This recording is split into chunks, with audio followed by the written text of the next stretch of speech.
Bienvenue dans le flash de 10h. Merci d'être sur RTI 1. Après un séjour en Europe, le président Alassane Ouattara a regagné Abidjan hier dimanche. Il a pris part au sommet du G20 sur l'Afrique à Berlin. Il s'est exprimé au Parlement européen à Strasbourg et il a rencontré le nouveau président français Emmanuel Macron. Le président Alassane Ouattara a été accueilli à sa descente d'avion par le vice-président, par le Premier ministre et par plusieurs membres du gouvernement. Il a aussitôt fait un point de son séjour en Europe. La journée de l'enfant africain 2017 à la Fondation Children of Africa se tient aux côtés des enfants en marche de la société et de la justice. Elle a fait des dons en nature aux enfants mineurs incarcérés à la maison d'arrêt de correction d'Abidjan, la MACA. Ces 5 dernières années, des milliers de kilomètres de voies ont été réhabilitées ou construites à travers la Côte d'Ivoire. Mais elles sont encore nombreuses, ces routes impraticables, dans un état de dégradation très avancé. Le ministre des Infrastructures économiques annonce des solutions. Francis Boifo. Samedi, il est 16h13. Nous sommes sur l'autoroute du Nord entre Adjamé et Yopougon, dans le district d'Abidjan. Obligés de rouler à 20 km/h. Un embouteillage au niveau de la forêt du Banco. Des automobilistes en provenance du plateau ont pris le sens interdit pour, disent-ils, se frayer un chemin. Il a pris le sens interdit pour pouvoir avancer parce qu'il y a un fossé là-bas et les petits véhicules ne peuvent plus passer. Il n'y a que les gros camions qui peuvent passer. Même les gros camions ont du mal à emprunter cette voie qui débouche sur l'autoroute du Nord tellement elle est dégradée. Impraticable en saison des pluies. Autre décor, même réalité sur cette rue qui mène au terminus 27, Niangon à gauche dans la commune de Yopougon. Apprécié.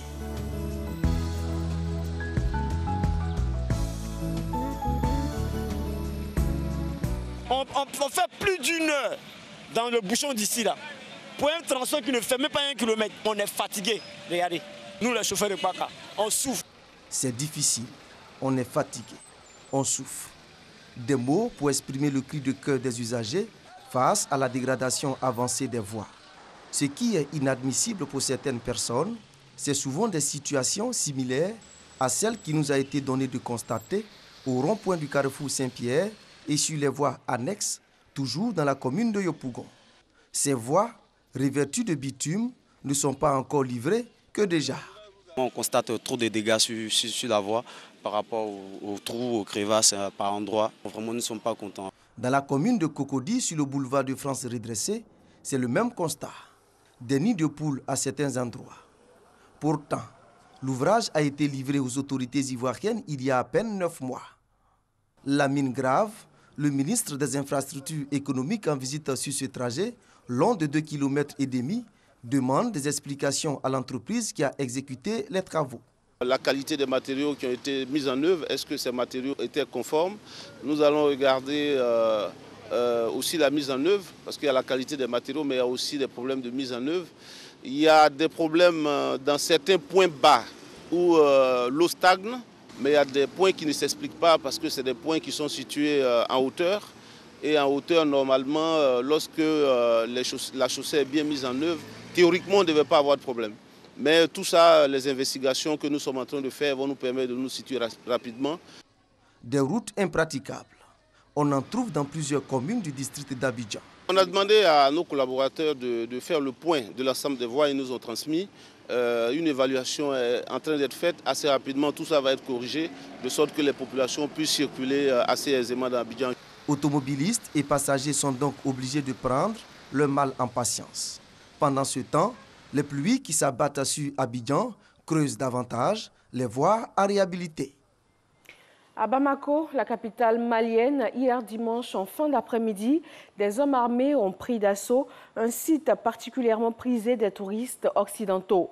Le dernier bilan disponible fait état de 7 morts, dont 5 assaillants, 4 blessés et une trentaine d'otages libérés. En France, après la débâcle, 29 sièges remportés contre 270 dans le Parlement précédent, le Parti socialiste annonce une grande séance d'explication collective pour rapidement reconstruire le parti. La République en marche arrive largement en tête avec 355 sièges. Loin derrière arrivent les Républicains avec 125 sièges. La France insoumise et le Parti communiste totalisent 30 sièges et 8 sièges pour le Front national qui ne peut donc pas constituer de groupe à l'Assemblée. Merci de nous avoir suivis. Rendez-vous tout à l'heure, 13h pour le journal sur RTI 1. Très bon lundi à tous.